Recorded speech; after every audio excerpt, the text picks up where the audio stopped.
She says she don't wanna hear it anymore.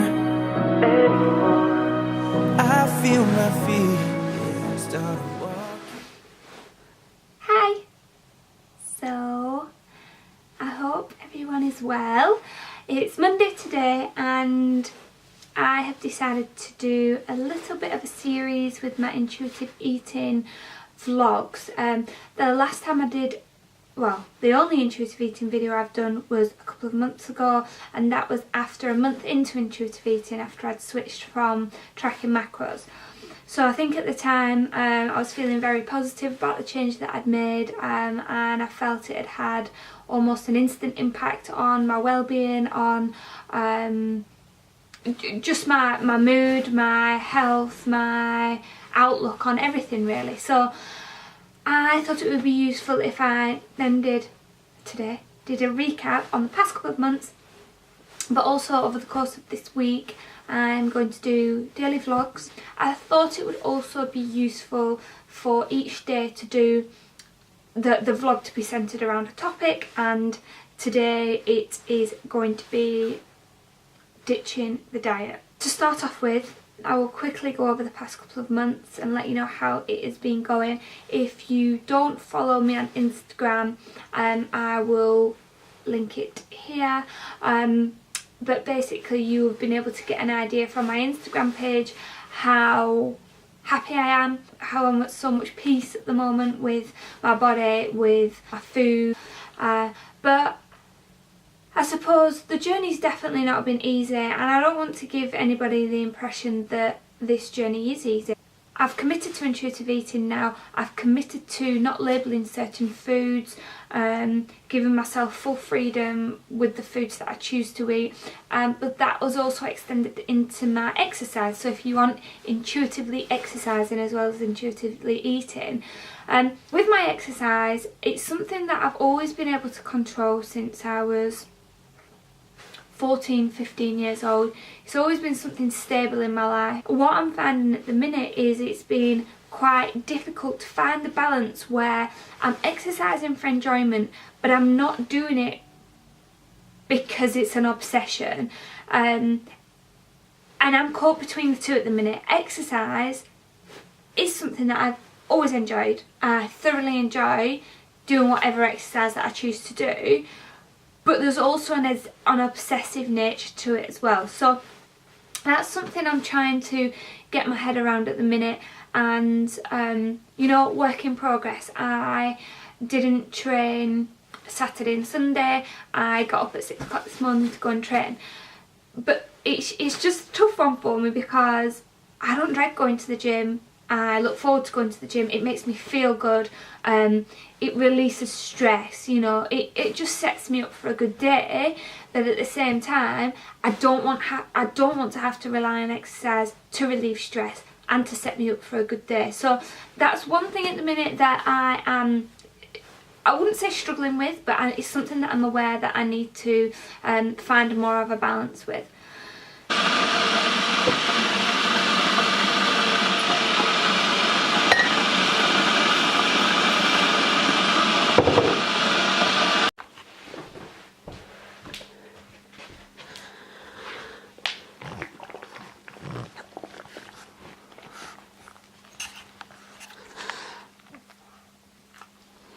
Okay, hello. I was a bit upside down then. Oh, it's nearly 6:30. I'm late. What a surprise. I need to go to the gym now. I'm just about to have a coffee, but we have no milk. And why is that fridge light not working? Oh,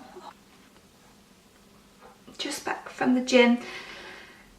I am hungry now, so theoretically I should be eating, but I have to take Nelly out. It's 8:05 and I've got to take Nelly out and eat before 9 o'clock when I log on for work. So something that I've learned, which is really important when you switch over into intuitive eating, is that you have to take your time with your meals. There's no use you know, making your breakfast and then eating it as you're rushing around doing other things, or sitting down and scrolling through your phone, etc, etc. You've got to make the time, even if it's just like 5 minutes, just to sit down, not do anything else, and just enjoy your food. So I'm going to do that once I've taken the dog out. Hey sweetie. Hi. Hi. Oh, you ready for your walk? Huh? You ready for walkies, babe? Right, I made this the other day and it was so good.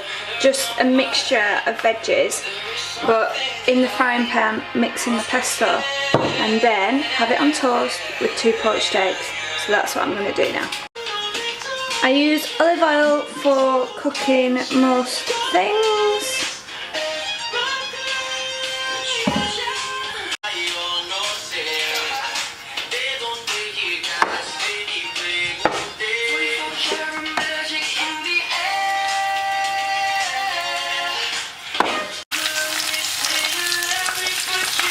That pesto. Yum.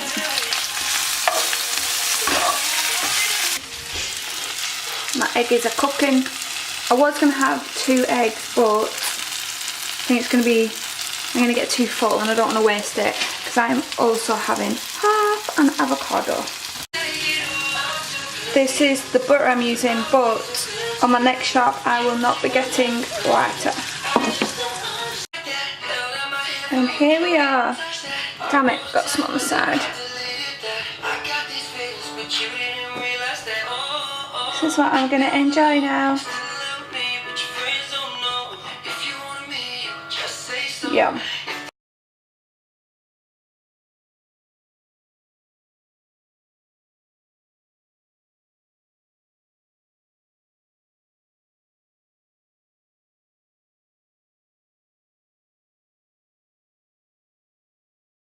I'm going to go to a coffee shop this morning because I'm going to work there today. Curtis is off, and I'm just much more productive when I'm down there. I'm going to keep Nell Bell here. She's already asleep with a hot water bottle again. So yeah, I'll check in with you guys in a bit.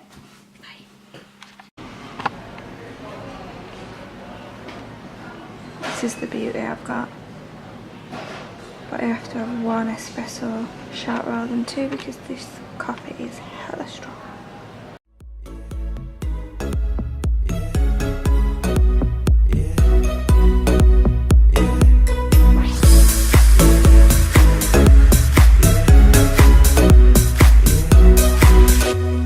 She's got that look now, like I left her in the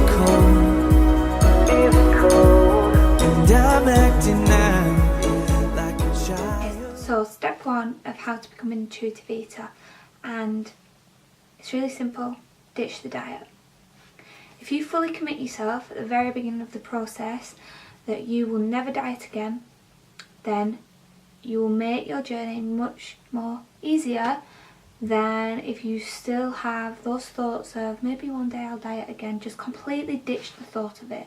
Throw out MyFitnessPal, throw out any calorie counters, throw out any magazines, any books, any articles. Being around friends and work colleagues that talk about fad diets or the latest diet that they're going to be on, or you know what's worked for them recently, just really try not to get drawn into those conversations. Just really just block it out. Just know that you're in a much better mindset than they are. They are unfortunately still in a cycle that they may never get out of, and they will just do the latest fad trend over and over again. So when those conversations are taking place, just take a deep breath and just think about the path that you've chosen and the happiness that you're going to achieve through following this journey. You must not let anybody tell you what to eat, when to eat, what your body should look like, how you should change your body. These are all your personal choices, so anybody that's trying to tell you to do any of those things, tell them to shush. Just make sure to check back in with yourself to make sure you're not holding on to any of those dieting rules.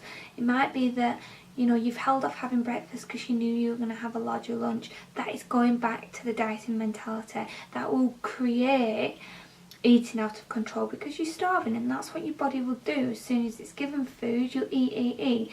So just any time that you feel like you're slipping out of the intuitive eating ways, just kind of check back in with yourself and take a look at why that might be.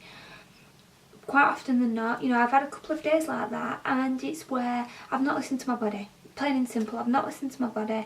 I've been really hungry, and sometimes it is out of your control, because the other day me and Curtis went out for the day, and because we were travelling back in the car and I was hungry, I didn't have any food on me, so I had to wait till we got home.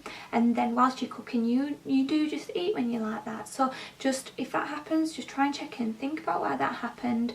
You know, if it was a mistake, just move on from it the next day. So ditching the diet is definitely the first step of how to become an intuitive eater. And I base these principles upon the book that I read, which is the Intuitive Eating book. I still highly recommend that to anybody that is interested in looking into intuitive eating. And I will use a lot of the information that I give you guys. It is from that book. It's just my interpretation of it, and it's just, I suppose, giving you that information whilst I take you through my journey. That is day one. I hope the vlog's been useful. If you do have any questions or any ideas about the kind of vlogs and the information that you want to know about intuitive eating, then obviously just comment below. Hope everyone's had a good Monday. I will see you in tomorrow's vlog.